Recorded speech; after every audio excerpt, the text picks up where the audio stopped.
Greetings and welcome to the Seattle Law of One podcast. Today's episode is about being versus doing. From the time we're born into Western culture until the time that we die, our minds are programmed for doing rather than being. Whether it's how we work, play, go places, or interact with other selves, it's usually the emphasis is on what we're doing rather than how we're being.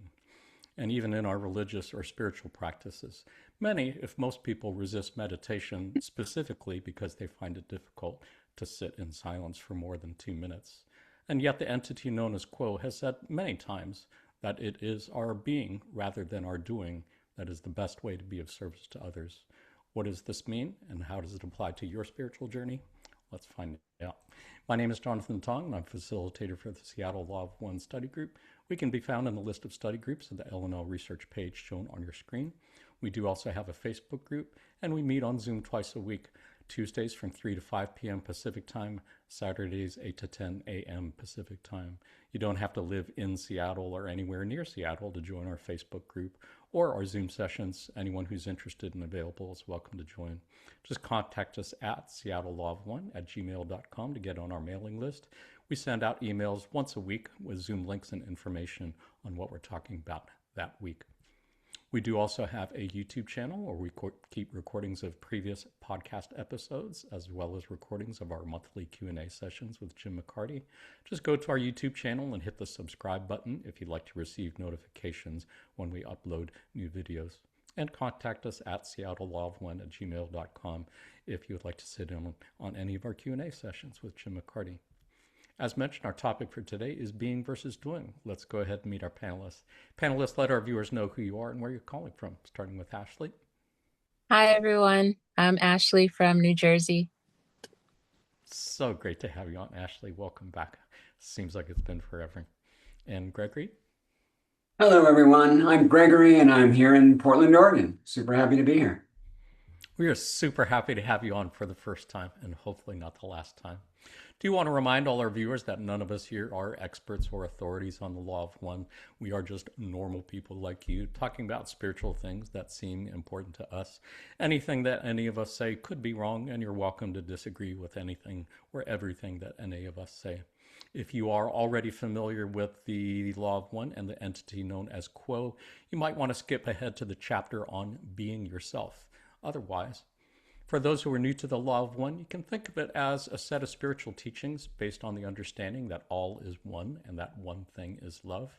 All of the readings that we're looking at today came to us through the process known as channeling.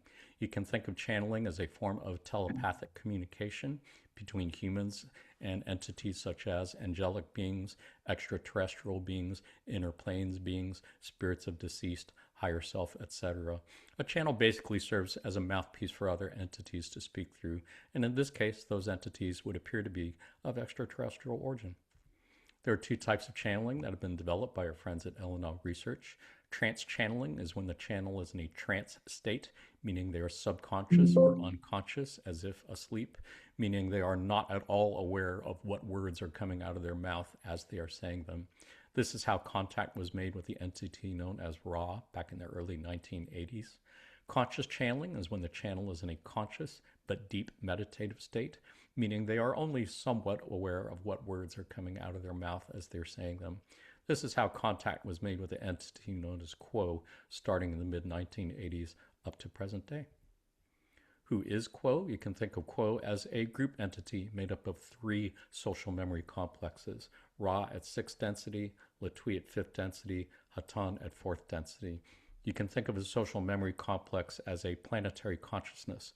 It would be as if the entire human population of Earth was merged into one single group mind. You can think of densities or dimensions as different levels of consciousness or different levels of reality, since those two things seem to be so closely intertwined.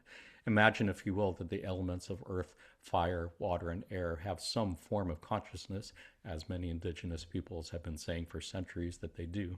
We refer to that as first density. You can think of second density as the level of consciousness of plants and animals. Clearly, a quantum leap above and beyond the consciousness of what we would think of as inanimate matter. You can think of third density as the consciousness of humans and cetaceans like whales and dolphins. Again, a significant quantum leap above and beyond the consciousness of plants and other animals.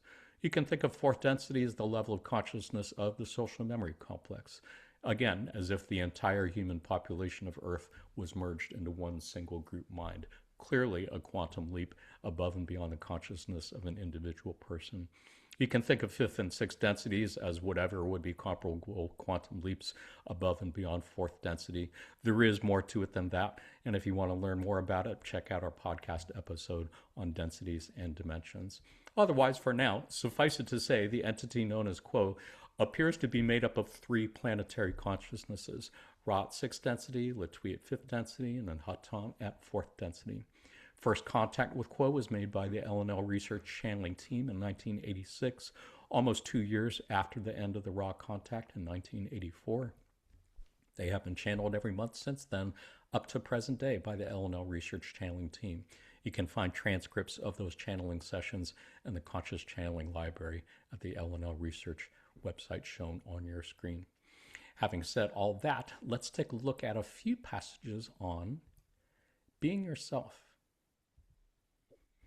On May 17th, 2005, Quo said, "It is very difficult to think of the main and centrally constituent service to the one infinite creator as that of being, and yet that is what you came to Earth to do. You came here to be yourself, to breathe the air, to participate in the illusion of planet Earth, to go through each and every detail of receiving catalyst, responding to catalyst, moving through the periods of joy and suffering that this catalyst offers you. And always your chief responsibility is to be yourself, to feel truly, to examine yourself as fully as you can, and to know yourself to the very limit of your ability. You wish to know yourself, not to judge yourself or condemn yourself or to pat yourself on the back, but simply become aware of who you are." And on March 18th, 2001, Quo said, "The main service of each of you is the service of being yourself. For when you are most truly and deeply yourself, when your heart is open and vibrating in its fullness, you become a crystal capable of receiving energy, transmuting energy, and releasing energy into the Earth's sphere. Many of you from other planets have come here specifically to do this. It is a simple process. You breathe in, you breathe out. You allow the truth to flow through you." Beautiful passages, and I love the way they go together, and I love the way they're saying your main purpose for being here is just be yourself, like literally exist. Breathe in and breathe out, and you are succeeding in what you came here to do. I think I can handle that. That seems a reasonable mission to me. What do you think, Yeah. Ashley? Any thoughts Uh, on either of these? yeah, what came to mind was just being yourself. It seems very simple, and on one level it is, but on another level, it's like, well, who is myself? And so once you start asking, well, who am I? Then you have to, well, it starts seeking. Like you just begin to seek, and I can see the genius in saying that statement, because you have to experience more and learn more in order to fully know what that even means to be yourself. And so I like that. It's a simple statement, but it stimulates a lot of growth if you let it. And I like mm, it's almost like giving you a way to begin through breath work, just breathing. When you breathe in, when you breathe out, that's one method to just even get to the point where you can think about yourself. For sure. Yeah, and it reminds me of what they said were the three parts of the discipline of the personality: know yourself, accept yourself, and become the creator. First two, fairly simple. Third one seems like a bit of a Yeah. leap there. But as you're saying, when you get to know who you are on the deepest level, you realize you are, in fact, the one infinite creator, as is everybody else. And that's Yeah. the fun part. Yeah. Special. What do you think, Gregory? Any thoughts? Anything to add? Yeah, this is such a great quote from Quo. Also, I love that breathe in and breathe out is so simple at the very end there. In the first paragraph, it was the always your chief responsibility is to be yourself, to feel truly, to examine yourself as fully as you can, and to know yourself to the very limit of your ability. And that just rings so true for me. I've only been studying and introduced to the LL research and law of one for about 3 years, and earnestly just in the last year. And boy, all of this material has really helped me, give me the tools is to help examine when those catalysts come in and life is a challenge and difficult to breathe in and breathe out, think about it, and slowly, 2 steps forward, 1 step backwards, be able to change how you respond and attempt to respond with love and compassion. And then the other paragraph, I love that they say, quote says, you can become a crystal capable of receiving energy, transmuting energy, and releasing energy into the Earth's sphere. And for me, that resonates true in my meditation practice and doing Gaia meditations. That just speaks to it. So wonderful passages. Yeah, so beautiful. Like all these other teachings, they seem simple enough, but oftentimes the simplest things tend to be the hardest things to do because we tend to make things complicated. At least that's my experience. And I'm relatively new to the Law of One as well. I only discovered it during the COVID pandemic quarantining, like about 5, 6 years ago. So, um, yeah, it's just a beautiful journey that apparently never ends. Did I anybody have any other thoughts on this? I think I had two other passages on the subject. Did anybody have anything to add on these two before we look at a couple others?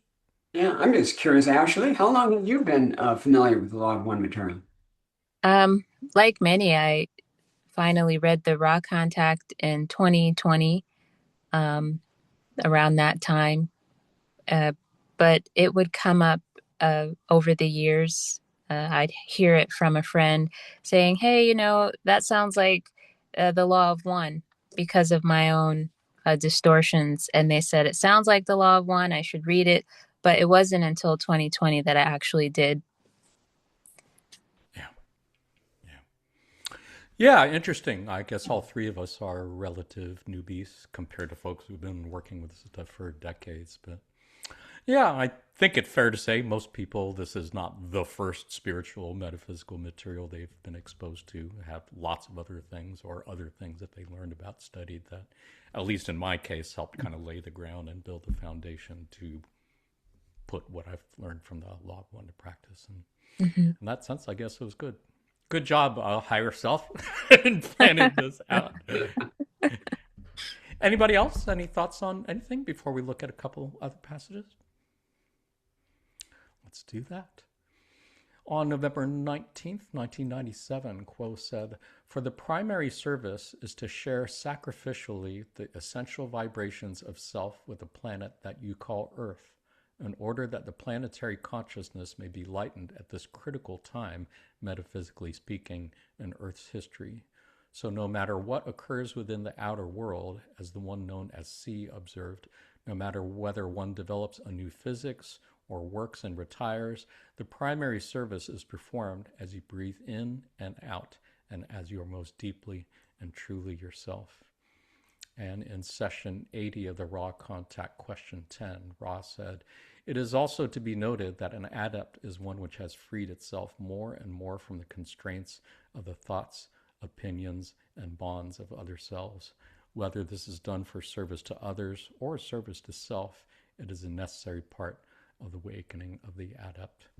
I think oftentimes when people hear the word adept, they think of people who are doing magical practices because so much of what is said in the Law of One about adepthood, shall we say, involves working with the indigo ray and working with a gateway to intelligent infinity and doing what seems to be ritual magical practices. But I wanted to include this passage because I don't think it necessarily applies to people in that case. You can think of an adept as just somebody who is an advanced student in the Law of One, someone who, shall we say, has opened and unblocked and balanced their lower energy centers enough to be working with the higher energy centers. And in many ways, it really does mean that you have to free yourself from the thoughts and opinions and bonds of other selves. Because I think it would be fair to say for so many people, that's what keeps them from being really who they are, whether it's pursuing a career that other people don't think is a good idea, or expressing their gender identity or sexual orientation in ways that society does not seem to approve of. I think that is a challenge for so many of us. So I thought that worth sharing here. Gregory, did you have any thoughts on either of these passages? Yeah, I love the end of the first paragraph. It says, the primary service is performed as you breathe in and out, and as you are most deeply and truly yourself. And when I read that, I'm always struggling. How can I do more service to others and volunteering and helping friends and family and strangers? And that, you have this innate conscious thing of, oh, I need to do something rather than just being. And so it's wonderful to hear that that's the primary service that is important. And then that truly knowing yourself. And in that second paragraph where it says, an adept is one which has freed itself more and more from the constraints of thoughts, opinions, and bonds. That's been my experience during this, meditation practice. Is you're not really getting rid of the thoughts. It's just that you want to make sure that you respond appropriately to catalysts. And, how can you do that in a compassionate way, in a loving way, or that's really appropriate for the moment?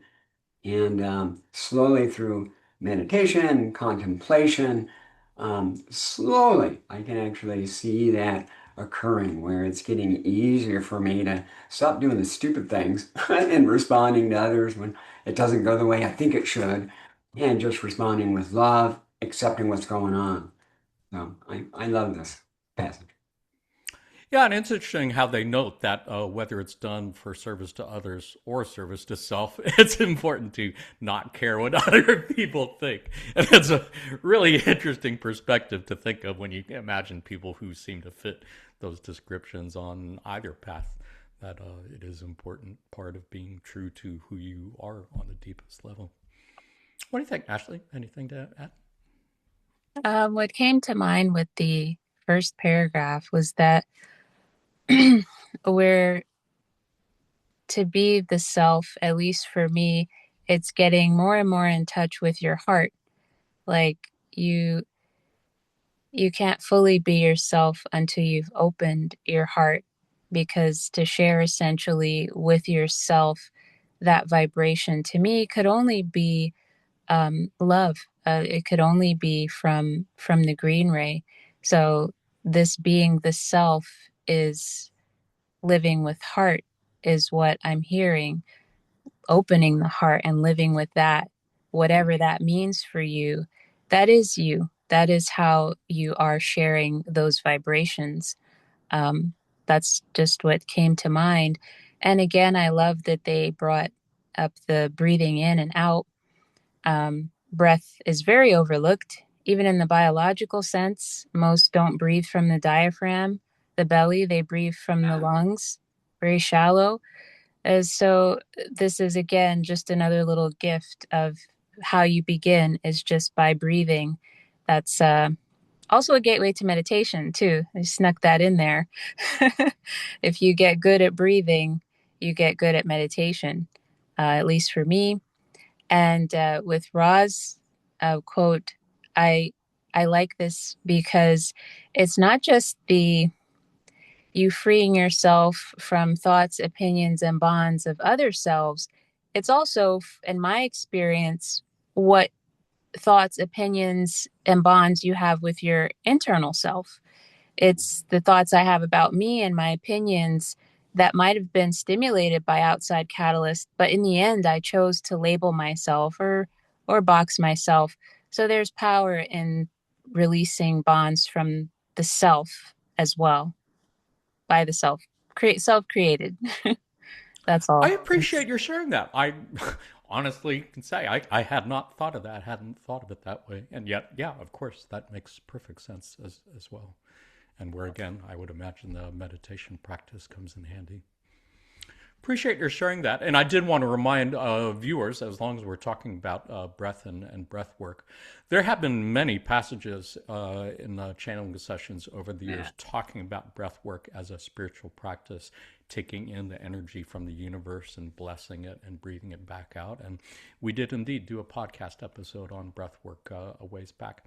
Hasn't got that many views. There's beautiful, profound stuff in their spiritual teachings. I would encourage viewers to check it out if you haven't yet. Otherwise, why don't we go ahead and take a look at a couple passages on being in time space. On February 12th, 2006, Quo said, "Make the shift within your mind of the doingness of consensus reality to the beingness of time space or metaphysical reality.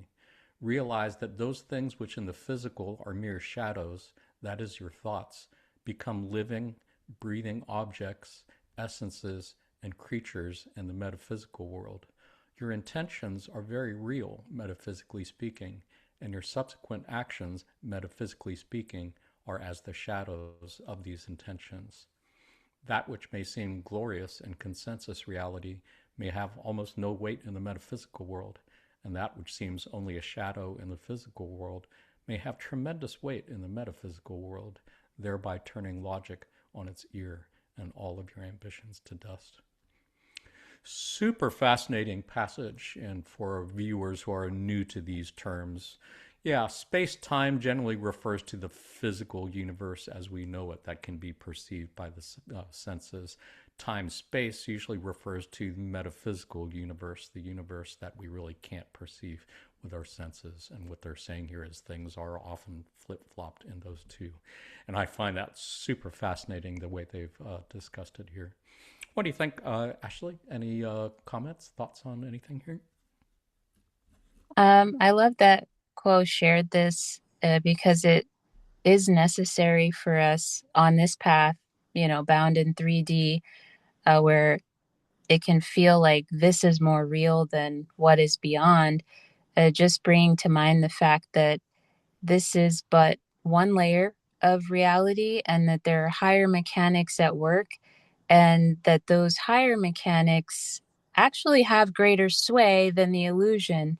And I think that's important because a lot of the work that we do is in a non-physical space. It's in the confines of our minds, and we're linking emotions and energy. And the thought can be that, well, maybe that's nothing. But being presented in this way, we're understanding it is as powerful and often more powerful than what occurs in the illusion, the 3D illusion. And I just like the second paragraph because it brings to mind that no matter what you do within your heart, within your mind, you never know how it could affect the entire world, even though it seems like it's not doing anything in the physical. Thank Isn't you. that beautiful?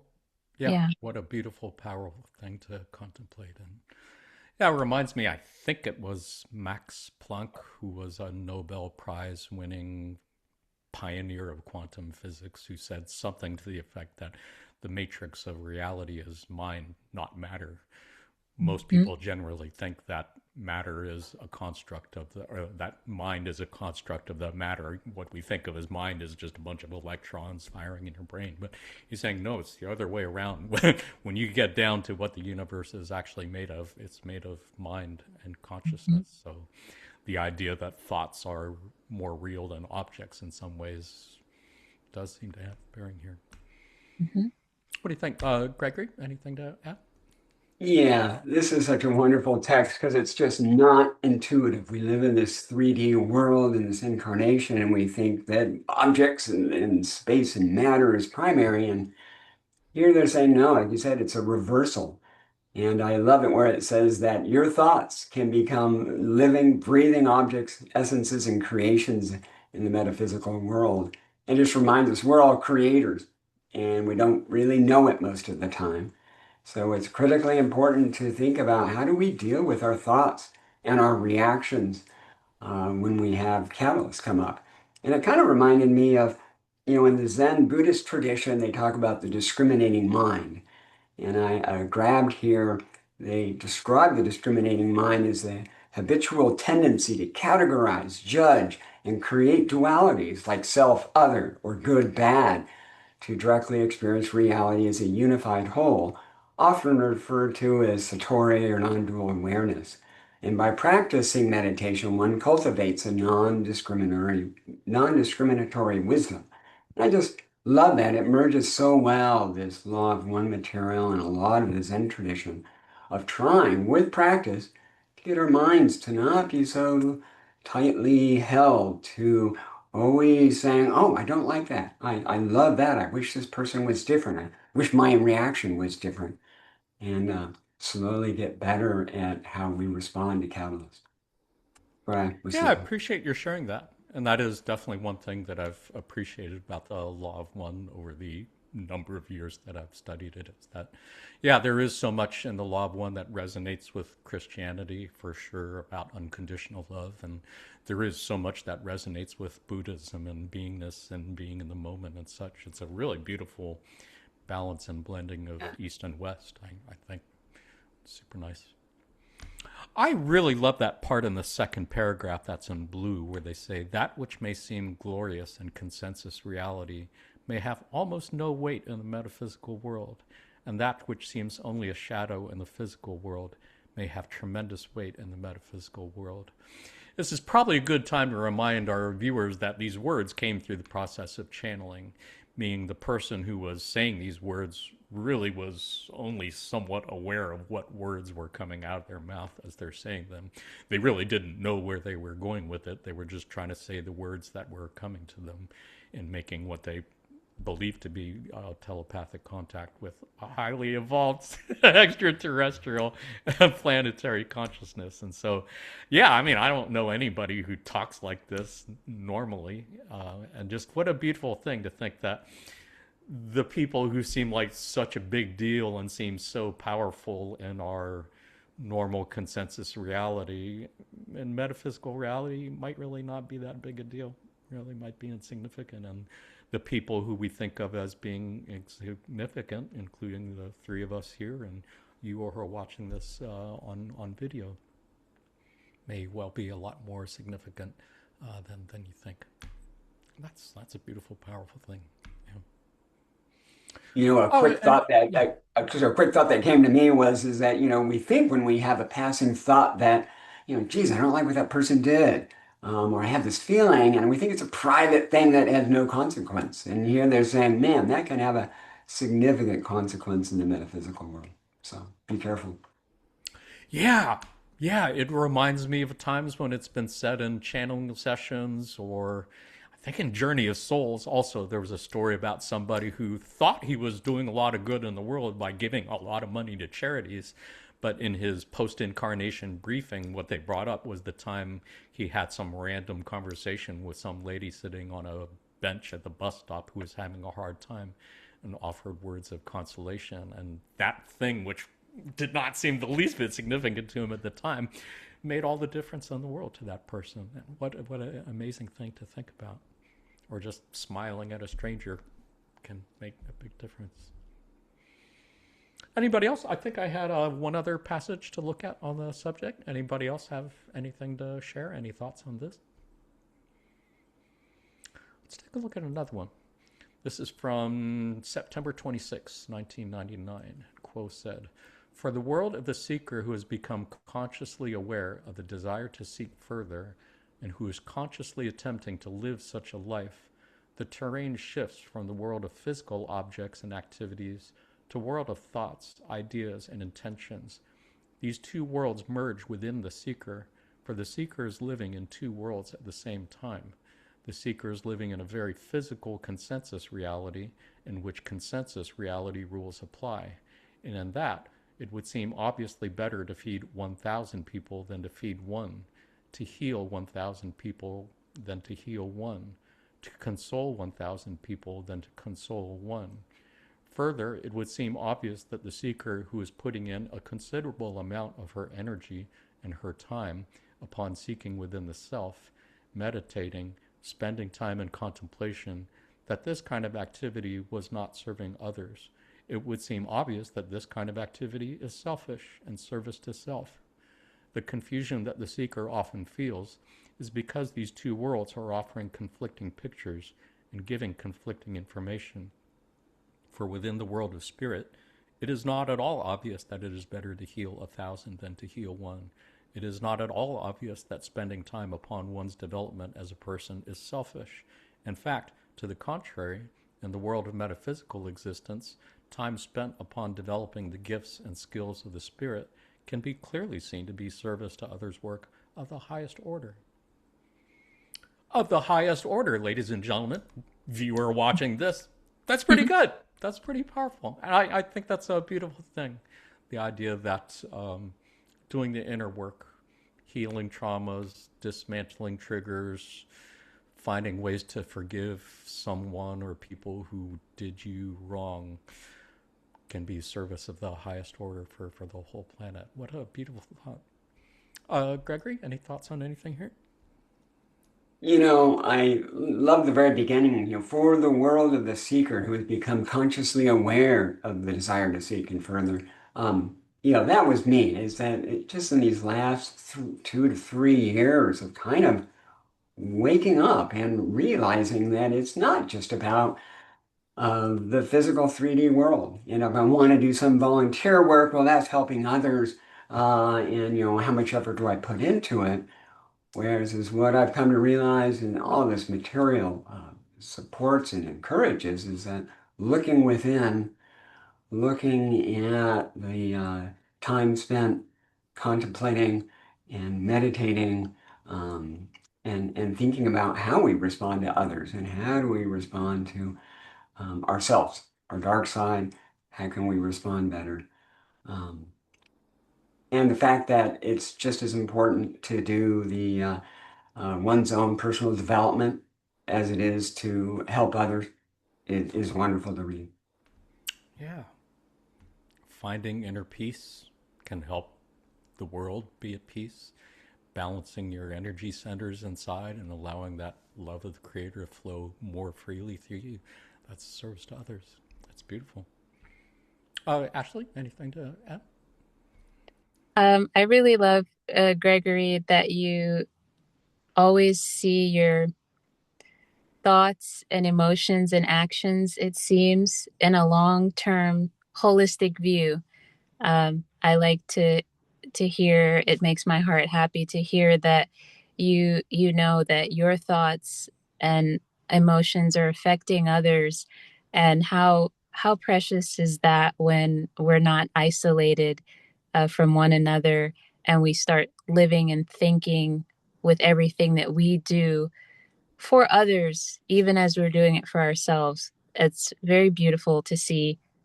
So I thank you for sharing your teach learnings with me. Um, as as far as this passage, I feel like it's just driving home even more that the metaphysical, what we don't see or touch, that has more weight over this reality than what we can touch. Um, it's very powerful in a world where often we can feel so small, and we we don't have, not all of us have all the money in the world or the manpower to help the brothers and sisters, but how great is it that we can go within and do a planet's worth of work right where we are. Beautifully said, Ashley. So powerful and so inspiring. And yeah, one of so many things that I appreciate about the law of one. It is so easy to feel powerless in the current social, political Mhm. environment, shall we say. And it's so encouraging, inspiring to know that one person really can make a difference just from doing all those things that you described, Ashley. Really appreciate that. Anybody have any other thoughts on anything here? I liked again the part about comparing space time to time space, that in Mhm. space time and consensus reality, it's obviously better to feed 1,000 people than one or heal 1,000 people than one. But in time space and metaphysical reality, it's not at all obvious better to do that. It's like, wow, that's interesting. Yeah, yeah. Yeah. And as they said in the other toilet cleaning passage that we refer to so many times on the podcast, they have said that one who cleans the bathroom or the toilet with love in their heart is doing as much service to others as someone who's feeding 1,000 people or healing 1,000 people, and in fact could be doing more if the person who's healing or feeding 1,000 people isn't really doing it with love in their heart. What a Yeah. beautiful, again, what a powerful thing. Hmm. And that can be done at any time, I think, which brings us to our next topic. Let's look at a couple passages on being in the present moment. On May 7th, 2002, Quo said, "Each moment contains not only love, but perfection. If one were to investigate all of the energies that have added themselves into that time period, which you call the present moment, if you were able to investigate your own experience leading up to that moment, any such moment would offer you the opportunity of making contact with the one creator, of experiencing the full presence of the one creator. Thus, the use of catalyst is the variable which offers to each entity more or less of this opportunity to realize the perfection and the love contained in each moment. Thus, if one is able to fully realize that catalyst that is presented to one, at any time that one is able to do this, the doors to infinity open for you." Beautiful. They have talked a lot about the present moment. That phrase comes up in a lot of channeling sessions, and it has been described as experiencing infinity. It's been described as catching magic. It's been described here as experiencing the full presence of the one infinite creator, which is a pretty cool thing. And apparently, you don't have to do anything in order to do it. You just have to be, and to be able to be at that place where you can feel what is already there. Again, super cool. Ashley, any thoughts on anything here? Just agreeing with the beauty of this passage, the fact that whenever we are able to step into the present moment, we're right there with the infinite creator. Um, and also, it makes me feel that the things that we do, like in our 3D, they can kind of separate our attention from that awareness. So when we come to the present moment, which is more of a drawing in of awareness rather than extending out, then we're able to see what already is, because the infinite creator never left us. Love never left us. It's just our attention. So it's very beautiful. Really appreciate the way you said that. That's neat. I don't think I've ever heard anyone quite phrase it that way. Love never left us. We just stopped paying attention to it, or something like that. Yeah. That's a good one. I'll have to write that one down. Gregory, have any nuggets of wisdom to add to that one? It's hard to add to that one. It is hard. Good job, Agnes. For me, trying to be in the present moment definitely started with meditation. It was so hard in the beginning. It took months and months and months to try to get the monkey mind to calm down and to be in that present moment. And you never completely lose thoughts. They still come, but you get much better at acknowledging them and letting them flow away and returning back. And then the trick is to take those off of the cushion or however you're meditating and take it into real life. And again, I've been working on that. It's a never-ending process, but to take that ability to be in the moment when you're connecting with someone rather than listening and just being and listening to somebody, if you're dialoguing or sharing with someone, is to just accept them rather than thinking about how am I going to respond to this? I don't like what they said, or thinking about or planning. Just be in the moment, take it in, and do that if you're doing tasks or what have you. So for me, it's about developing it on the cushion and then learning to take it into our daily experience in real time. Never ending challenge. Well, It's impossible to do it all the time. Yeah. never ending indeed. It's actually a great segue into the next couple passages. If you don't mind, let's take a look at those. First one is from January 14th, 1996, and Quo said, "When we say open to the present moment, We speak of that present moment which is eternal. Within time, the attempt to grasp the present moment is constantly doomed to failure for your mind, that is, your earthly intelligence, and the illusion itself were created so that things would occur in an order. In the eternal present moment, all things exist simultaneously. That which is, and in this fullness of being resides the peace that's so eagerly sought by those who weary of the passing scene. How can one find this present moment? We suggest often the practice of regular contemplation or meditation, for within silence there is that key which unlocks the doors of attention, and into that sanctum sanctorum of the open heart, silent and listening, there resides the Creator, whose name is love. And on December 29th, 2007, Quo said, although naturally we do encourage the meditation and the prayer and all of those beautiful ways of working in consciousness to discipline your personality and become centered more and more on who you really are, we also encourage you to look for the love and the sacredness in washing the dishes, cleaning the toilet, feeding the cat, and whatever it is that you are doing at the present moment. All of it is part of the dance of the one.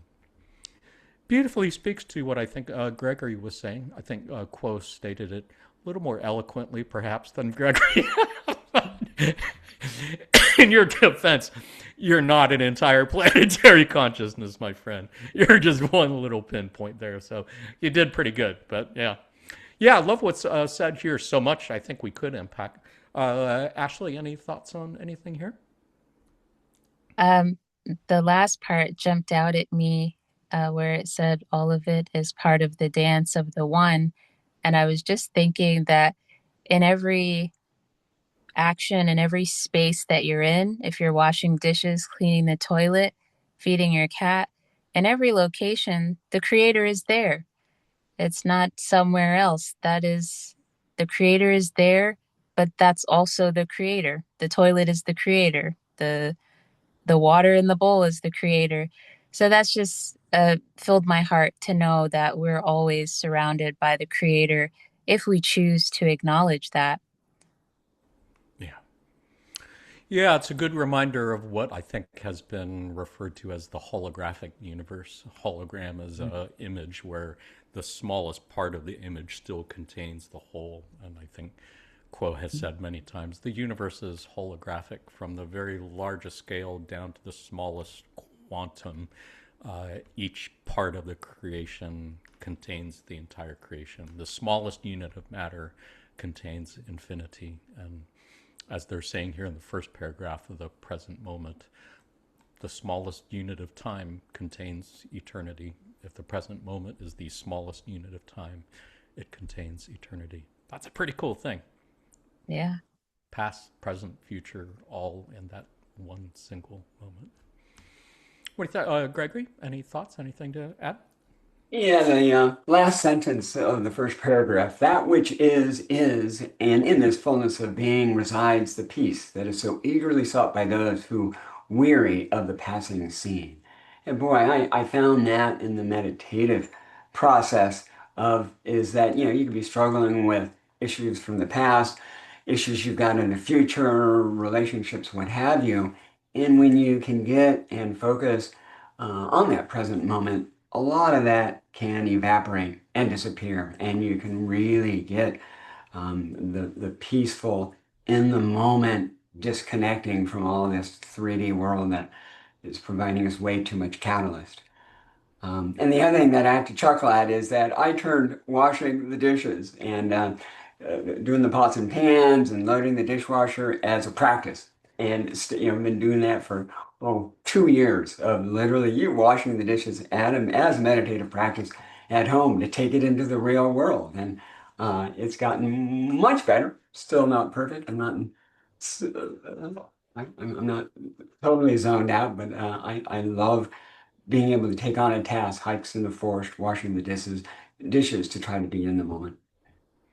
I enjoy it too. There is something very peaceful, something very meditative about being able to wash dishes, pots with warm, ideally warm, hot, soapy water. It's a nice thing.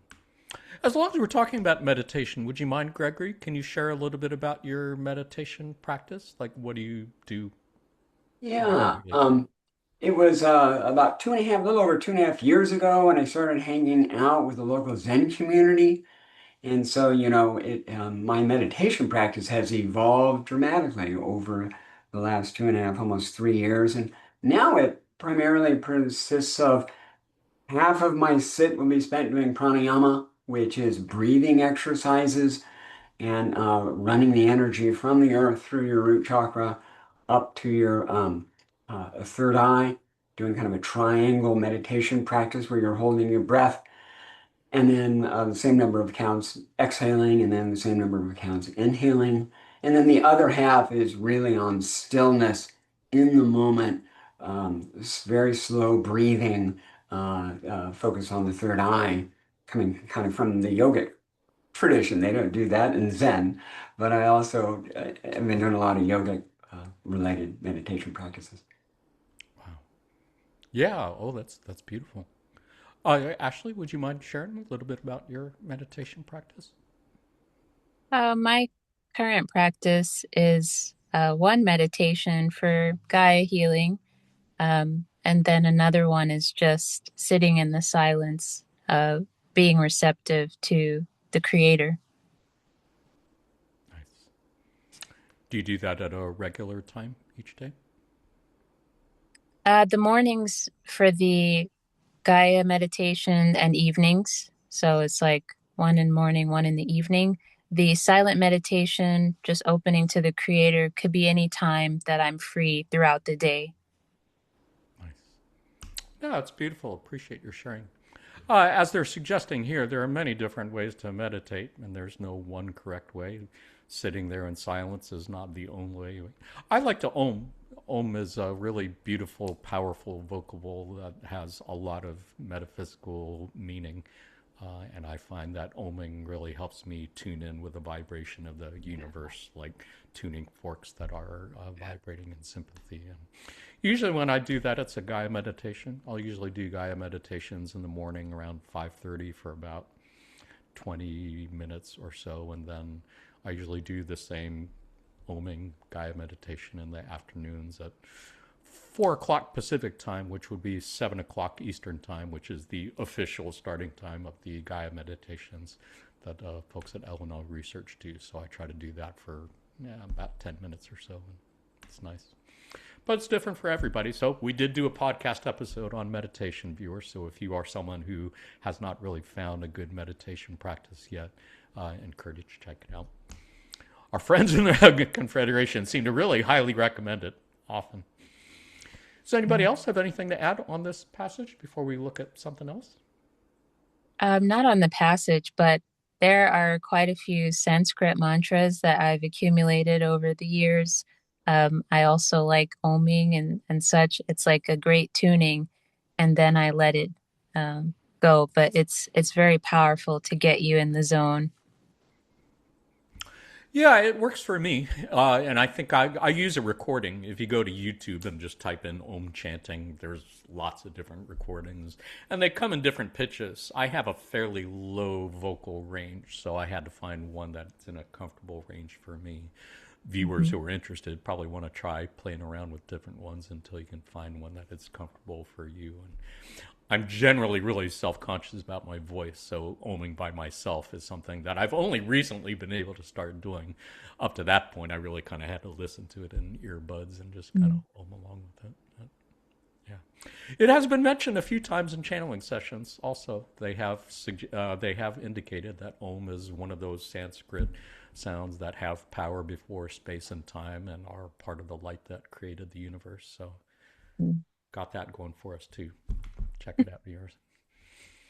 If it's okay with you folks, why don't we go ahead and take a look at a couple passages on being forgiving.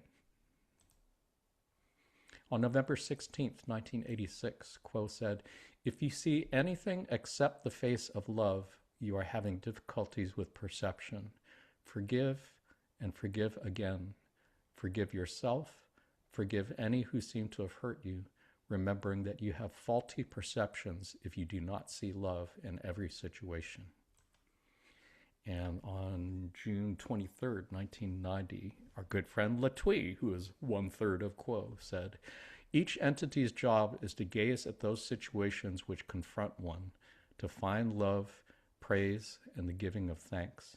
In the face of great tragedies, this makes no sense to those who are fair weather friends of the Creator and believe that the Creator is the giver out of the spiritual lollipop, the happiness pill, the serenity pill, the wisdom pill. No, my friends, the Creator, in His great and terrible wisdom and compassion, has given you free will to face all that you must face, including the most difficult and negatively perceived situations, in order that you may do that which is not easy.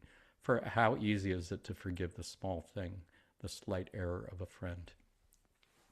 Really love this passage. I really love that first one where they're saying, if you can't see love in every situation, something's wrong with your perception. You need some love goggles or law of one goggles or something.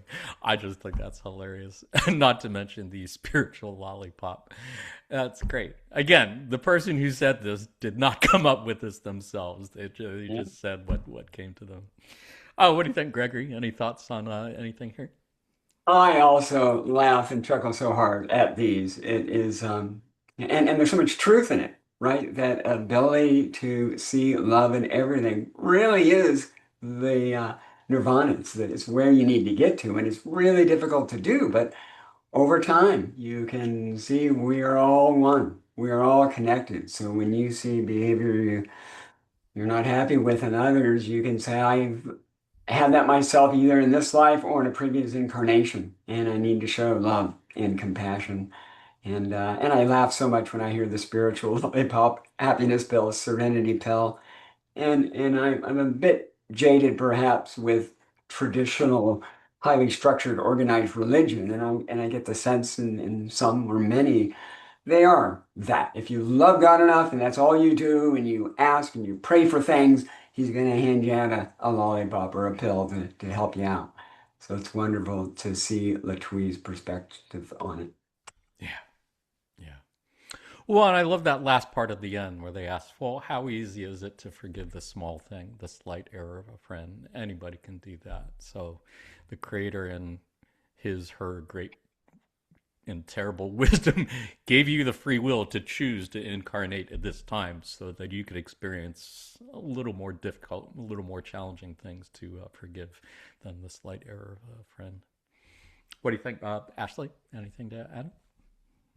Um, yeah, I agree with you, Jonathan. You know, we made the choice to have this kind of experience, and that's something that is very beneficial for us to keep in mind when sometimes it feels like things are happening to us and that we're not a part of all of the little events. But this calls to mind that we are, and that it was for a higher purpose, and that intelligent infinity loved us enough to let us do all of this craziness, because unconditional love is love without conditions. We were loved enough to be able to do all this and be all this. So that's a special aspect to keep in mind for me. And also that we it's not necessary for us to always have the spiritual lollipop. Yes, this world is full of bliss and joy and beauty, wonderful things in creation, but just because we're in an era of high catalyst where we're not having the happiness pill or the serenity pill doesn't mean that something is wrong. It just means that we are evolving. We came here to have all of these different experiences to learn that love. And so, to the first passage, forgiveness is a part of that, perception is a part of that. So, yeah, that's that's very important to remember that if we're not able to see the love in every situation, we still have a lot of work to do. Yeah. Yeah, because as they have said, the universe is made of love. Everything that is in the universe came from the one original thought, and that original thought was love. So, literally, everything in the universe is made of love. And if you're not seeing it, then you need to change the prescription on your glasses or get LASIK or something. It's just, yeah, yeah, super funny. Reminds me also, there was a passage, it's one of my favorite passages that I think I've used in other podcasts where um, creator is basically playing a hide and seek game with itself. And it was too easy. Creator found that eventually people would discover that all was one and that everyone was creator. So it just kept getting too easy. So had to make it more and more challenging. So that's why the veil of forgetting was Yeah. invented and initiated to make it a little bit more challenging for creator to discover itself. And all the challenges that we face and we go through. It's just a big game of creator trying to hide from itself. I think that also is funny and beautiful and Yeah, horrific all at the same time. absolutely. Any other thoughts? Anybody have any other thoughts on this passage? Got one other one. Let's take a look at this one. This is from Lilima, who is one of my favorite social memory complexes that we didn't really hear a lot from, I think, after the mid 1980s.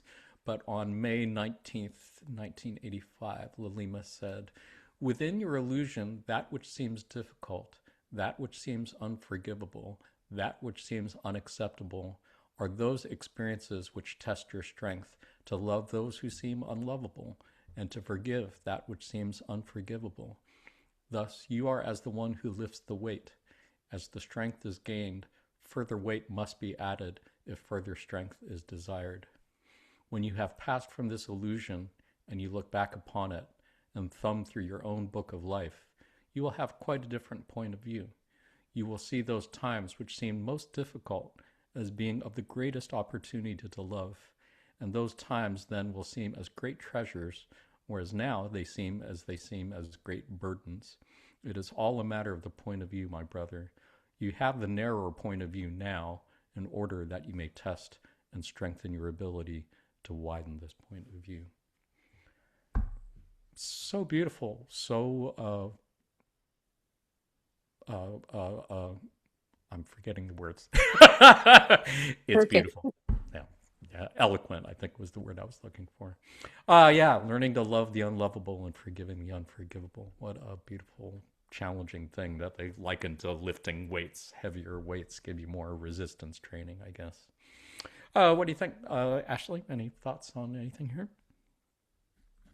Um, the second passage just brings to mind to me that it it's important to remember that we don't have the full picture in 3D and that that's okay.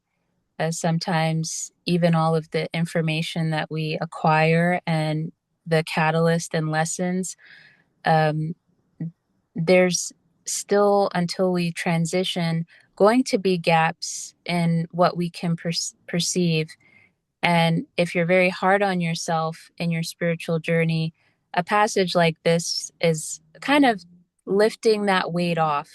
Like you don't have to see the full 360 degrees of your entire incarnation. It is what you do here, as long as you're doing it with heart and purpose, is enough. And you will see in the future what true meaning it had in the beyond. And I love the last part of the first passage where Alima is saying, as the strength is gained, further weight must be added if further strength is desired, which comes to mind this idea that if we want to advance and evolve more, if we want to receive more light, love, bliss, and the wonders of this reality, we're going to have to do the equivalent of what that awareness costs. And that includes more catalyst, most times, more catalyst, more meditation. That's all. Yeah. Yeah, and it's a good reminder of what they said in there, that these times which seem most difficult now will be seen later on in hindsight as the greatest opportunities Mhm. to love. And those times will be seen as great treasures. And yeah, as you said, sometimes it's hard to see it in the moment, but that is kind of what we're trying to do, is to widen our perspective, I think. Yeah. Gregory, anything to add? I love the thought of thumbing through your own book of life as you're kind of reviewing this reincarnation when we finally transition. Um, really helps here and now to think about that so that as you're presented with catalysts in difficult times, um, reading this kind of material really helps to, in the moment, deal with it better. Don't always remember, don't always respond the best way that I can, but thinking about these passages really helps with that much broader perspective. And I also like their metaphor of the weight, and you need to add more weight, further weight, if you're looking to further increase your strength. And I found that to be true in the last 3 years of meditation and practice, and trying to contemplate how can I respond better to the world and to these various catalysts. And I can see a measurable difference. It really feels good that I can see slowly but surely I'm going from a half a pound to a pound, maybe 2 pounds, and someday I might be able to get to 50 or 100 pounds. I don't know. Yeah. Great passage. Yeah. Yeah, there was some other passage, I think, where they also made references to learning how to love the unlovable and forgive the unforgivable. And they said something to the effect that whether, in fact, you succeed in doing that is irrelevant. It's not really important. It is, as I think Ashley was suggesting earlier, and as they said in the earlier in passage, it's about your intents. It's about your intentions and what you're trying to do in time space. Those carry great weight. So whether or not you actually succeed in loving someone who's unlovable or forgiving something who's unforgivable, the fact that you're trying to do that is what really makes the difference. And again, I find that, as Ashley was talking about, I find that really inspiring in times when I'm not necessarily feeling that great about things. I find a lot of inspiration in that. Anybody have any other thoughts on anything here? Um, I would just say how much I love that there is so much grace that our Confederation friends extend to us. They understand that it's hard here and that, and this is also my thought, that everyone is trying their best who are on this path. They're really trying their best. So I love the grace extended that it's okay to not be perfect on this perfect path. For sure, including those people that might find unlovable or unforgivable or like Yeah. just really different, having really different, let's just say opposite perceptions and opinions and thoughts, that they're trying their best, just like I'm trying my best. We're all Right. doing the best we can. I think we can take that for nobody's just sitting around not trying their best. I True. think. I don't know. True. Except you watching this on video. You, yeah, probably. Yeah. Yeah, it's that compassion. It's having the compassion for the other Yeah. other person. Yeah. Yes. Yeah, for sure. Beautiful conversation. I'm really appreciating everything both of you have said, and as always, I'm learning a lot from both of you. So appreciate Me your too. being here. Thank you. Same here. Thanks.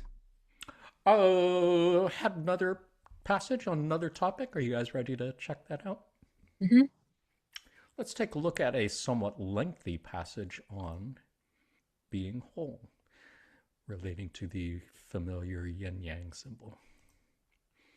On October 17th, 2009, Quo said, "We ask you to look fully into that shadow side, knowing that since all is one, you are all things, and you have a full range of selfhood. Naturally, you have emphasized those parts of your personality which seem good to you, yet those sides of the personality which seem dark are just as worthy, and just as worthy of respect, shall we say. They are a part of you, and they need to be loved and honored. And this is where you come into accepting yourself. It often takes a long time to see yourself fully, the self that is the murderer, the rapist, the thief, the liar, all of those things you would never be, you would never act out. Yet you see them coming to you through the eyes, the actions, the thoughts of other people. And you say, that couldn't be me. That's very disturbing. And yet, my friends, you have those aspects within you, and they need to be acknowledged and loved and accepted. And then they need to be given orders from the daylight side for they have their part to play in your service here. If you take the thief and the rapist and the murderer and all of those anarchic elements, what they have in common is a kind of strength that sometimes is missing from the sweeter and more angelic side. And you need to have that grit, that perseverance, that ability to be bloody minded for the good, to hold your ground, to hold the light, and to remain yourself. Those shadow sides of personality are the elements that give you the depth of ability to stand your ground. They give teeth to your ideals. They give you a toughness that you would not otherwise have. And these are good things. Consequently, we ask you, as you look at yourself, as you get to know yourself, as you find these non-integrated portions of your shadow side, and to lift them up into your arms and to love them, to cradle them to you and to say, come work with me for the light. Come with me into the light. It's a really beautiful passage, so much to unpack here. And I am again reminded that what they describe as shadow work, I think works both on the individual level in terms of looking at sides of oneself, that is shadow side, shall we say. And it works as a collective, as they said, seeing through the eyes, the actions, and the thoughts of other people. If we as a collective are to be a social memory complex, then certainly those other people around us who we see as rapists, thieves, liars, whatever sort of bad people we might think of, they are part of us and they need to be integrated and respected and honored and loved for what they have to offer. And I'm just saying that. I mean, practicing it is a whole nother story, but I think I'm getting a little bit better at practicing it. What do you think, Gregory? Any thoughts on anything here? Oh yeah, so much. There's so much material here. I totally agree that it takes a long time to work on that shadow self. It's much easier to say, "Oh, I've got this good attribute, service to others. Let me amplify that." But there is just as much value in really understanding that darker side. Is that why do you have a tendency to think this way or do these sorts of things? And most certainly don't want to act on them, but really understand them deeply so that you can use that and make it into a power that you can use it as an amplifier for those positive things that you want to do and how you respond to things. And it's great to be able to see those actions in other people and forgive them, understand that, and try to see, geez, do I have those tendencies? I probably do. And if not now, in a previous incarnation. So anyway, I've slowly, just more recently, have been working on those deeper sides of some of those shadow areas of my tendencies. And it's a slow process, but important, crazy important. For sure. And something that we're all challenged to do in our own way, I would think. Ashley, anything to add? Um, I like that it's presented that our so-called shadow side is actually our ally in disguise, that there is this dynamic we can have where we can be of the light, love, and service, but we can also have the shadow a part of that journey with us and aiding us in our work in the ways that in what we lack. Uh, it's showing that the light side of us is not 100% perfect and whole. It needs that yin side or the shadow side to balance it and to give it movement. Um, there's also this idea that when Ko mentioned the shadow being honored, it brought to mind that the dark parts of ourselves, the so-called dark parts, these are not gross or disgusting or something to be ashamed of. These have just as much validity and purpose and sacredness as the loving, so-called bright emotions and memories and thoughts. And seeing that is, I feel, very beneficial when you don't look at that aspect of yourself as less than, because it is of equal value, actually. And for me, doing shadow work has always been so healing and so key to learning more of who I really am, because Joy is joy, but pain is more unique. It reflects more to me who I am through my lens. And so there's a sense of authenticity in the healing of that shadow. It's more reflective of my true nature. And we've been talking about being the self, true self. So there's a lot of power and beauty in working with shadow.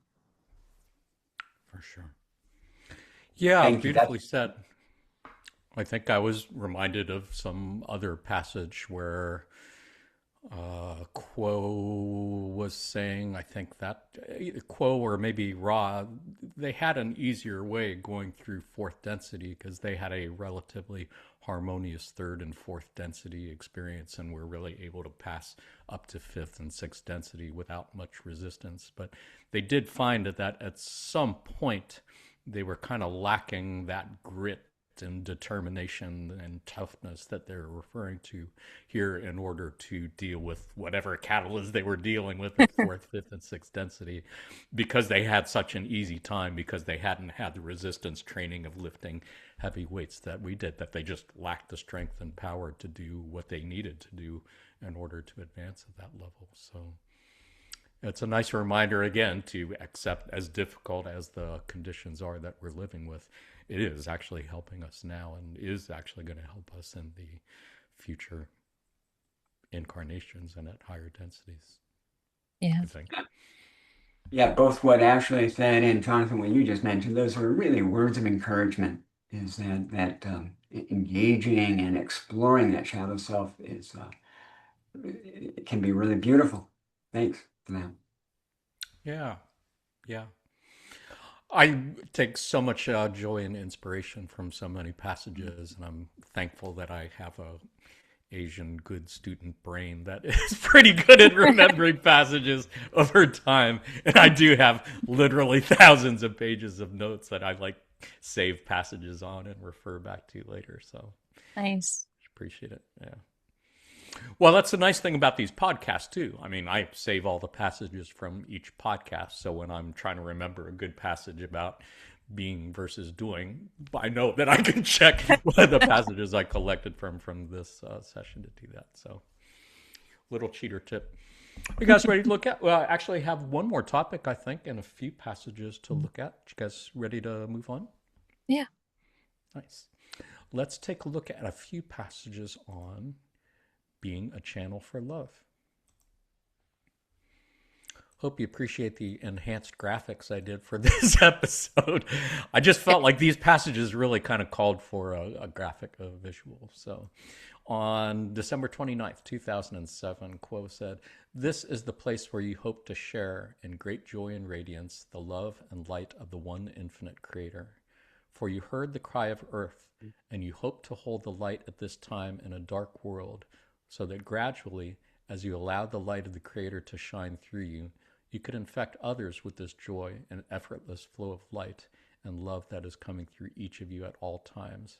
And yet, so seldom is it acknowledged, blessed, and given a boost as it goes through your energy system and out into the world. You indeed came here to do that." And on March 28th, 2009, Quo said, "This love that you have colors the light of the Infinite One in beautiful colors made of your personality, your choices, your quirks, your uniqueness. As you bless the light that flows through you, you bless the world, and in your way, you are lightening the consciousness of planet Earth.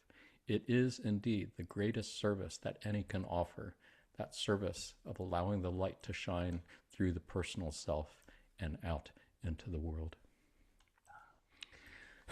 I love the references to blessings in these passages. I think I'm reminded that in black magic, I think they call them curses. And in white magic, they call them blessings. So when somebody sneezes and you say, "bless you," that is a small act of white magic. You're giving a blessing to that person. And they're saying the energy is flowing through you all the time. And yet, so seldom is it acknowledged and blessed and given a boost as it goes through your energy system and out into the world. It's a really beautiful practice. I've made that part of my gym practice. When I work out in the gym and I'm pedaling on the machine, I'm thinking when I breathe in, I'm receiving that. And when I breathe out, I'm consciously thinking, bless and send. So with every breath, that's part of the breath work. It was in the breath work episode that I mentioned before. You can bless every breath that goes out, and they have said there's magical power in that too. So just, yeah, so many different ways to send blessings. What do you think, Ashley? Any thoughts on anything here? Thank you for sharing that powerful practice, Jonathan, what you do at the gym. Uh, I would say that can also be done even when you're walking down the street or at the grocery store. Uh, Sometimes it's like, oh, I have to do this big grand ritual to make change. No, just breathing, doing what you're doing is so powerful. And this idea of blessing and consciously sending out that love and light that's always with you, I think that's very powerful too. And just the idea um, that came up earlier that the love and the light of the one infinite creator is flowing through you right now. Like it never stopped. It was never cut off. It's still there now. And how much power is that when we accept that? Um, and then the blessing that we give to earth just through our beingness, through our love. I also feel that that's very special and calls to mind that every individual does have a role to play in this unfolding. Every single of the 8 billion are special and needed. And as the creator flows through you, whoever you are of the 8 billion, that is just as needed as every other incarnate here at this time. So beautiful. Yeah, including you who are watching this on video. You could be one of Mhm. those few people who do actually realize you can bless that energy as it passes through you. And however you do it, the way I do it or the way Ashley does it, or you can do it in your meditation.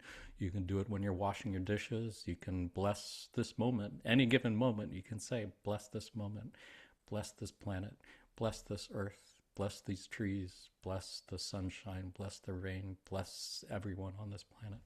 It's as Yeah. simple as that. Gregory, any thoughts? Do you have any blessing practices that you do? Yeah, it started for me during the development of my meditation practice. And just so many months into building a regular meditation practice, I literally started feeling energetically that love and light as it literally is flowing through your body. And what's been wonderful is as Ashley mentioned, is taking it from your meditative practice to your daily practice of doing the dishes and being in the world and literally feeling that energy and light and love flow through you.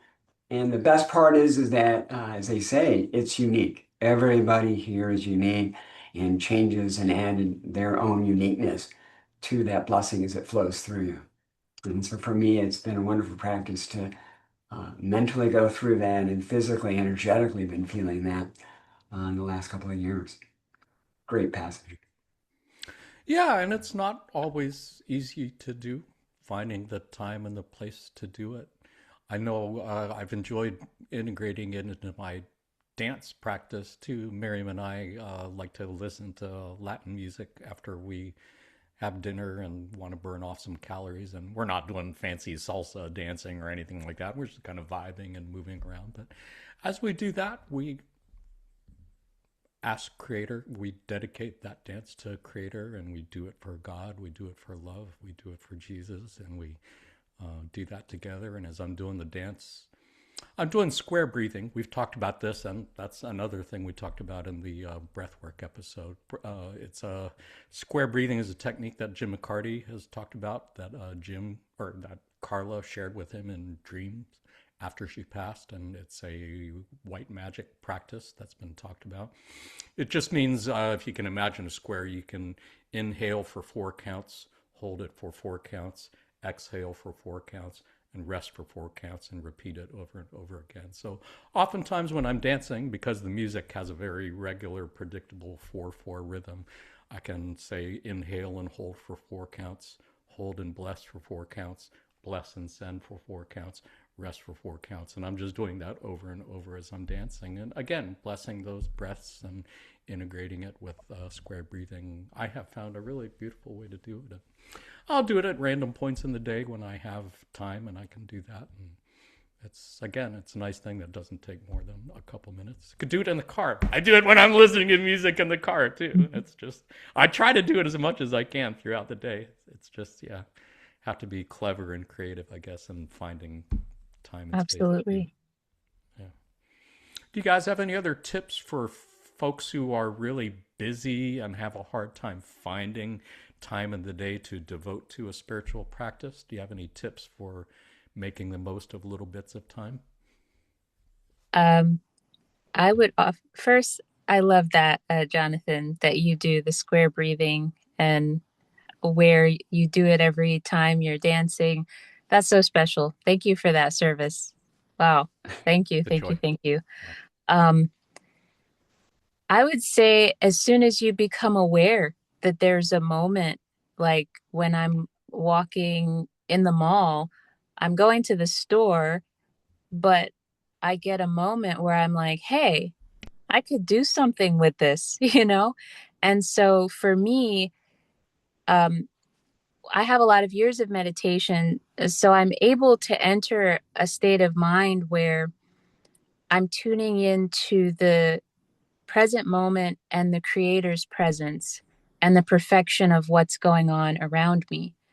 Um, for me, there's been something very powerful about seeing what's around you, no matter what, how crazy it looks, but understanding that that's perfect just the way it is and loving it just the way it is because it's intelligent infinity. And so I'll pause in that mental space and I'll open my heart and I'll say, in the light and the love of the one infinite creator. And I'll feel the perfection there and the pause, and then in the light and the love of the one infinite creator. So I'm walking in the mall, I'm going to get a donut, but I'm very tuned into the fact that every single thing is intelligent infinity. Every single thing is perfect. I don't have to change it. It's all in the light and the love of the one infinite creator. So just that phrase and that mental adjustment, you can do that anywhere, anytime. That's a practice, I think, that's very powerful.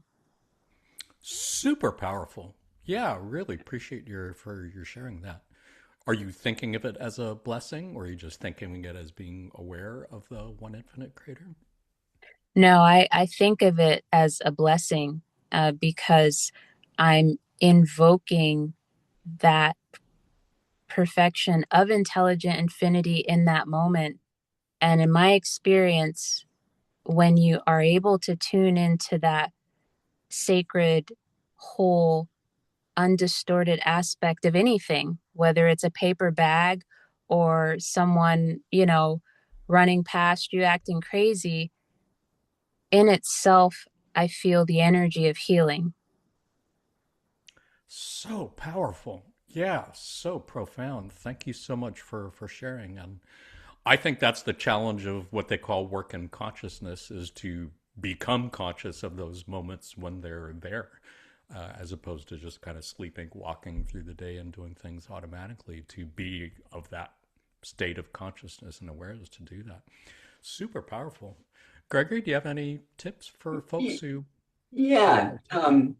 kind of two sets. On the meditation side, we're trying to build a regular practice. So start small, 10 minutes in the morning and 10 minutes in the evening. Start small and just try to regularly do it. And eventually your mind and your body will get hooked on it. And then you can expand it longer as time permits. And then Or bringing it even in. 1 minute or two That's minutes right. if 10 minutes is too long. Yeah, I Yeah. remember when I started, it was so hard physically to sit still, moving around, and then the monkey mind going crazy. But believe me, it does slowly evolve and get better, and you're able to maintain that focus. And then, as you both have talked about bringing it into our daily lives, it's developing a habit. And for me, it started realizing while I'm driving the car. Oh, don't turn on the radio. I can actually start doing it in the car. So every time I drove, it became a habit. And also with the dishwashing, it became a habit. Every time I walk, across the street to get the mail, I'm looking at the trees and being there and appreciating it. So that's how I started in the beginning with the habits. It then slowly takes on in the grocery line at ad hoc times because your body and your superconscious knows, hey, you can do this anytime. And so and I literally feel the energy, and it's a blessing of literally doing that out in the world. Nice. So beautiful. Yeah. Yeah, it reminds me of yet another passage that I am not quite remembering the exact words on this one, but it was something to the effect of if you were to become aware of all the present moments in your day, you can really empower your progress just by realizing what you said. Every day has an infinite number of present moments in it, infinite number of opportunities to do really powerful things that don't necessarily take more than a moment to do. So yeah, thank you both so much for sharing that. Let's take a look at one more set of passages. This one is from March 25th, 2003. And Quo said, "As your consciousness begins to feel comfortable swimming in the waters of unconditional love, so the bodies shall find themselves more and more able to enjoy fourth density vibration." On April 18th, 2006, Quo said, "If you can open your heart in this moment, you are doing the maximum amount that you can do to serve the Creator and the creation."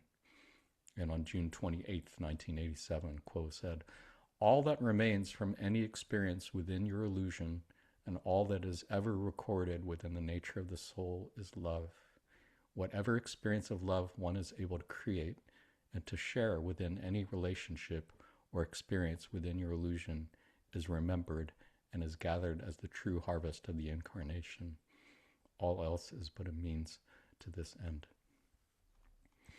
These three passages, I think, just might be my three favorite. The one the last one there, I do actually have printed out and taped on the wall because I think my friend Sonia shared it with me one time. But yeah, all of these three so beautiful and powerful, and I thought that first one really needed a graphic to go with it, and that graphic just seems to sum it up so beautifully. What do you think, Gregory? Any thoughts on any of these three? They're all so beautiful. I liked in the last paragraph where it says, whatever experience of love one is able to create and share with a relationship with, anyone.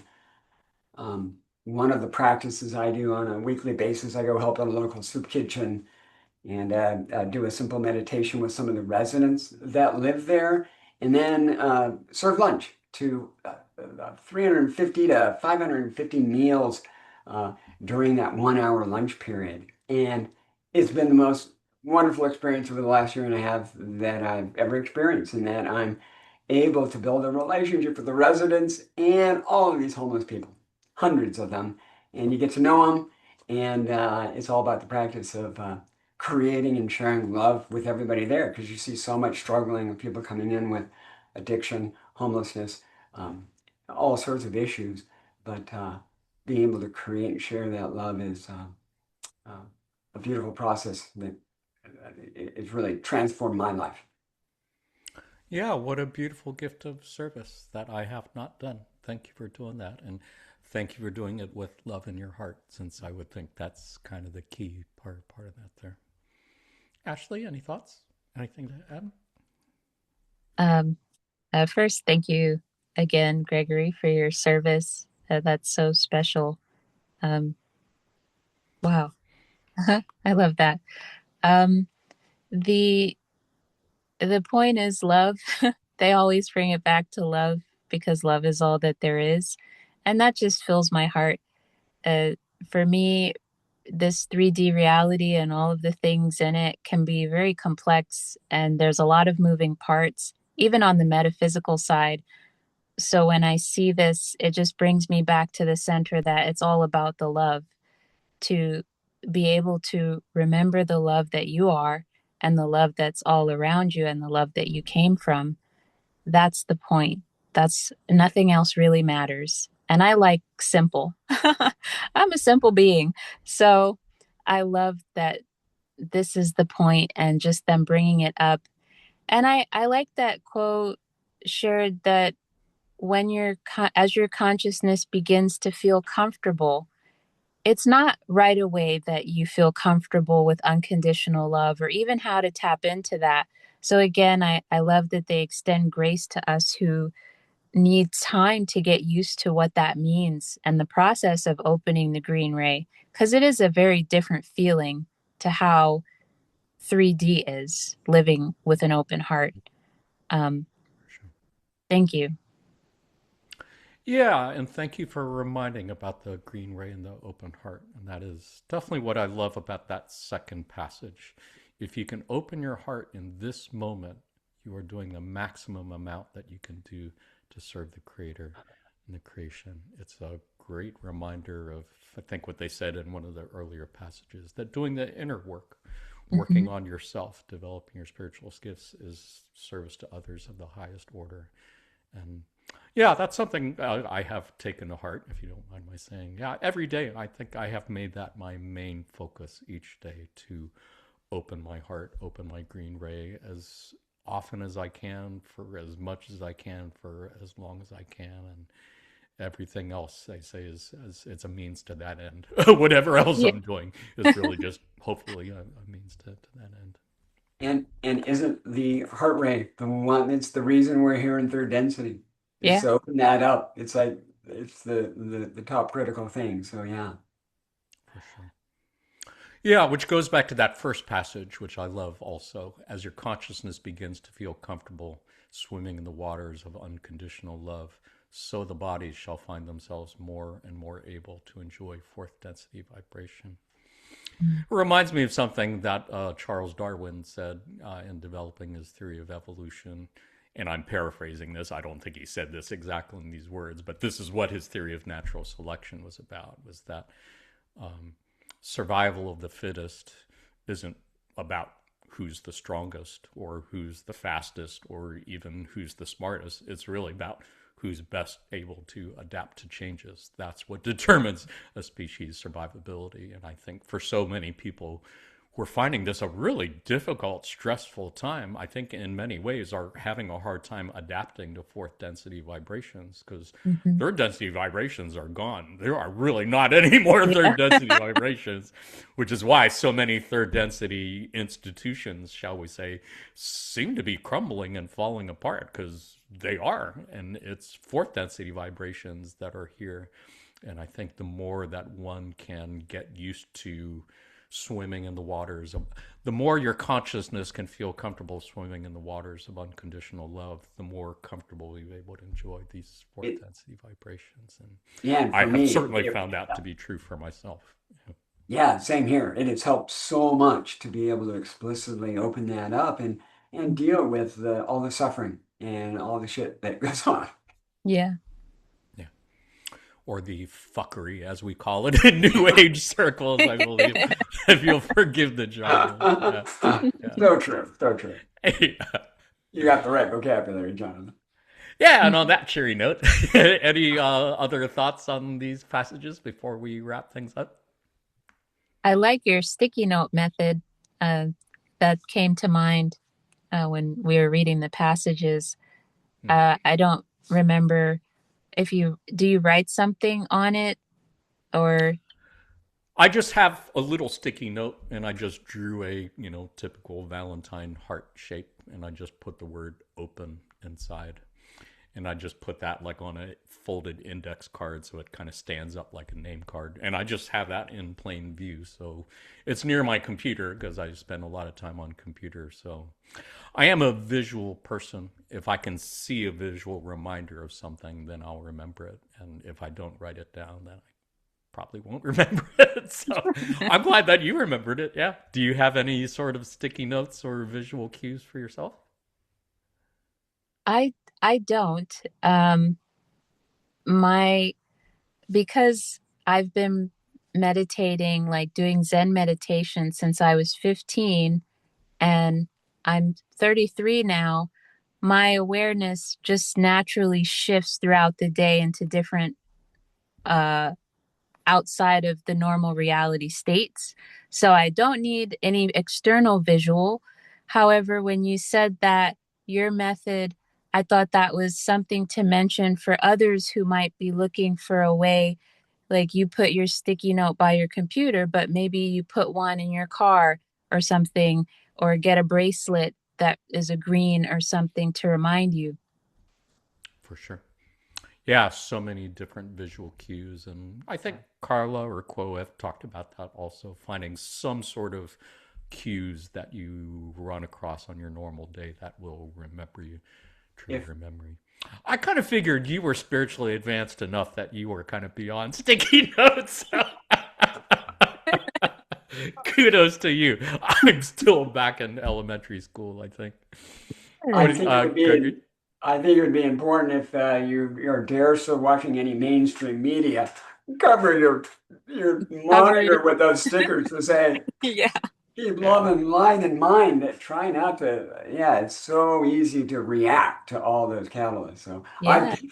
I've pretty much given them on mainstream media, or at least have tried to, because it's just too upsetting. Just remember, Gregory, you have faulty perception if you're not seeing love in the Yeah, mainstream media, whatever's on the fucking TV. There is love in there too, apparently. yep, apparently, yep. Apparently. It's hard to see. Oh man, tell me about it. Yeah. We're all bozos on the bus. We're doing our best. Yep, We're all groping in the moonlight. Yeah. yeah. Yes. Well, let's go ahead and wrap things up, shall we? Where do we go from here? What are some takeaway lessons that we might remember from our short but memorable discussion today? I have five, and they're pretty straightforward. One, be yourself. Two, be in the present moment. Three, be forgiving. Four, be whole. And five, be a channel for love. Those are the main chapters of this podcast, and I really couldn't think of any better takeaway lessons than those. What do you think, Gregory? Have any takeaway lessons of your own you'd like to add? These are beautiful. They are short, sweet, and to the point. So you can't really make any comments on those. But in summary, Jonathan, you did a great job preparing all the quotes and organizing them into a beautiful narrative arc, as you like to call it, that makes this material so much easier to process. And Ashley, as Jonathan had said, your eloquent responses were beautiful and encouraging. Thank you for those. Thank When I started reading the law material stuff 3.5 years ago, but really only in earnest since maybe last summer, and that's via the Seattle Law of One study group. So, you. Jonathan, this material makes it so much more accessible. It's organized by theme, the community, all the sharing that goes on, all the discussions, the historical recorded podcast. It is such a service and it's really helped me. So thank you to everybody and the community at Seattle Study Group. Oh, thank you so much. Yeah.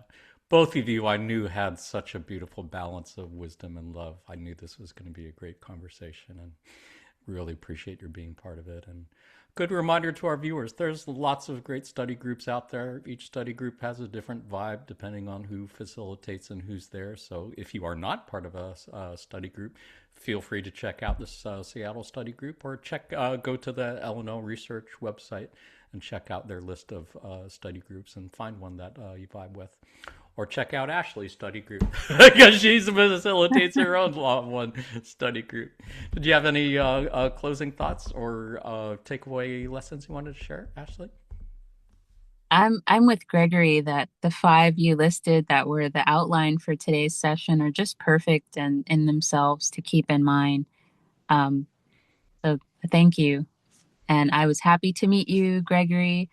Um, you from listening to you and hearing little snippets of your experiences, you're out there living the law of one, not just reading it, you're living it and touching so many other selves. So I just love your heart and your service, and I'm glad to know you, and I thank you for your teach learnings. Same with you, Ashley and Jonathan. Really fun, great discussion. Thank you. Indeed. Did want to let our viewers know that if you enjoyed this podcast episode, you might want to check out our episodes on breathwork, which we have referenced many times today already. We did have a podcast episode on present moment with lots of beautiful passages looking at that very, very important part of the spiritual teachings. If you have not found a good meditation practice yet, you might want to check out our podcast on meditation, where we shared some tips for folks who are just starting. We also had a great episode on forgiveness, how to forgive the unforgivable, and looking at how especially important that is in these particular times when it seems so hard to forgive others. And lastly, we did also do a podcast episode on shadow work, looking at that very important way of being whole. I encourage you to check it out. Otherwise, it is time indeed for a pop quiz. Pop quiz, of course, is something we like to do at the end of our podcast episodes, just to end our otherwise serious discussions on a lighter note and maybe look for law of one connections in pop culture. Since today's episode was about being versus doing, and since there aren't really very many popular movies about being featuring people sitting around and not doing anything in particular, we're going to have a pop quiz on action movies, in particular these three action movies: Edge of Tomorrow, Alien, and Captain America Brave New World.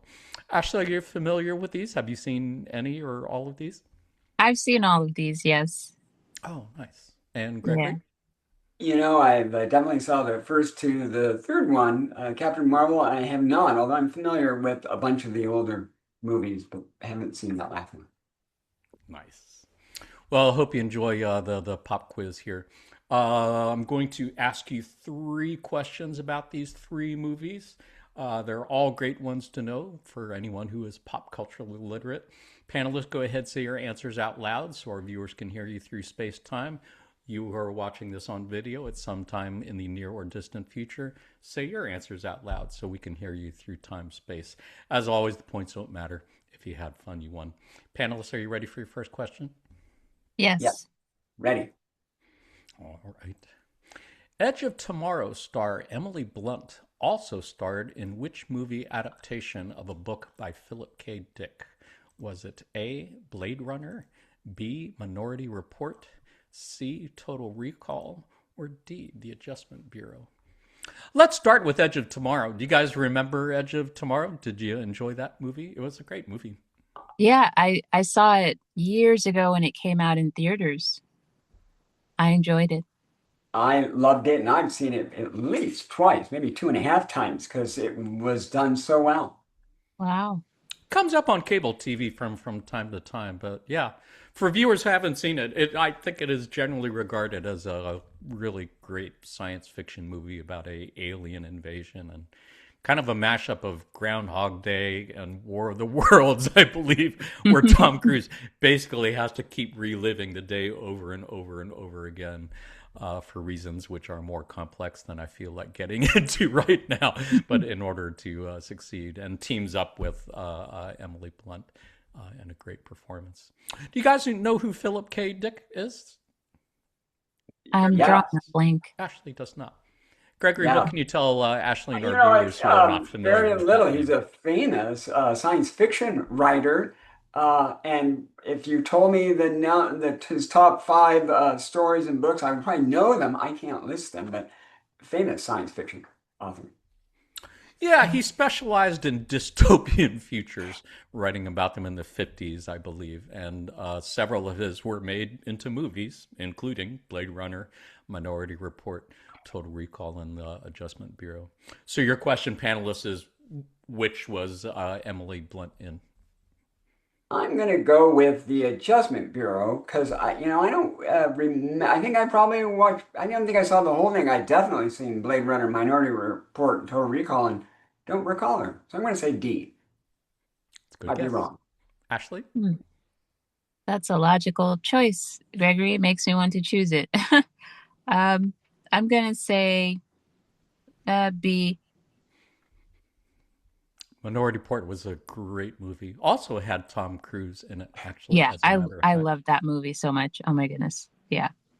Say what you will about Tom Cruise, and he is, I'm not so sure about the Scientology stuff, but he has made some really great movies. I've really enjoyed a lot of movies he's been in. Um, Emily Blunt was not in Minority Report, though. She was in The Adjustment Bureau, Oh, co-starring with Matt Damon, interestingly enough. Did you say you've seen that movie, Gregory? uh, I think I saw part of it. I can't recall much of it. I think I saw half of it somehow. It's a really interesting movie that I would recommend for our viewers and anyone who hasn't seen it. Don't think it got a lot of attention. Don't think it's really well known. hmm. But it was based on a Philip K. Dick book, and it is about, interestingly enough, it's kind of like the flip side of what Quo refers to as our guidance system. In channeling sessions, Quo has often referred to our guidance system as all of these guardian angels and spirit guides who work behind the scenes to help us make sure that we do what we came to this incarnation to do. In this movie, the Adjustment Bureau was kind of like the negative side of that.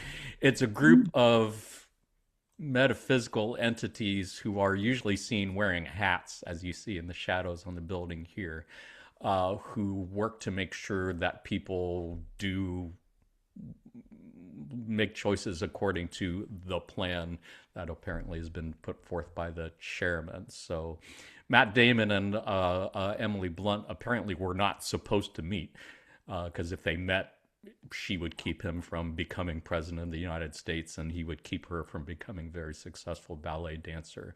So all of these Adjustment Bureau people keep trying to keep them from meeting each other and keep getting romantically involved, and yet they somehow keep finding each other.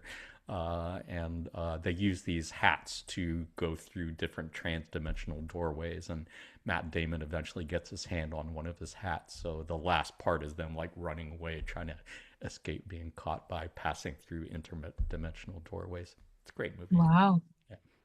Yeah. Yeah, I definitely saw half of it because the first part of it, I was like, yeah, I remember that, but did not see the last half. I forgot somebody was watching it at home or something. Mm. Got to go watch it. Great Thanks. movie.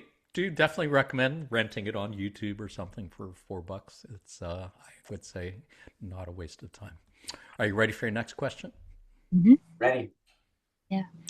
Captain America Brave New World star Anthony Mackie also appeared in which movie adaptation of a book by Philip K. Dick? Was it A, Ah, Blade Runner, B, Minority Report, C, Total Recall, or D, The Adjustment Bureau? well, I'm gonna go with C. What was that, Ashley? I'm gonna go with C. I don't remember. Uh, Nice. I'm going to go with B, Minority Report. Nice. Yeah, it's probably B, but I'm sticking with C. Both were great movies. I mean, Minority Report was a great movie, and Total Recall with Arnold Schwarzenegger was Yeah. actually a really great movie. Yeah. Unfortunately, the correct answer is D, the Adjustment Bureau. He was What? also in the Adjustment Bureau. Oh my gosh. He played one of the members of the Adjustment Bureau who, shall we say, goes rogue and ends up helping Matt Damon hook up with Emily Blunt. And he's the one who Wow. actually gives Matt Damon his hat so that he can go through the trans-dimensional doorways and such. And it's a great character. Yeah. Oh wow. Just in case you needed another reason to see the Adjustment Bureau. That's it, ladies and gentlemen. I'm going to watch it. Yeah. Yeah, Are you ready for your last question? let's Yep. do it. True or false? The original script for Alien called for Ellen Ripley, Sigourney Weaver's character, to be a man. I'm gonna say false.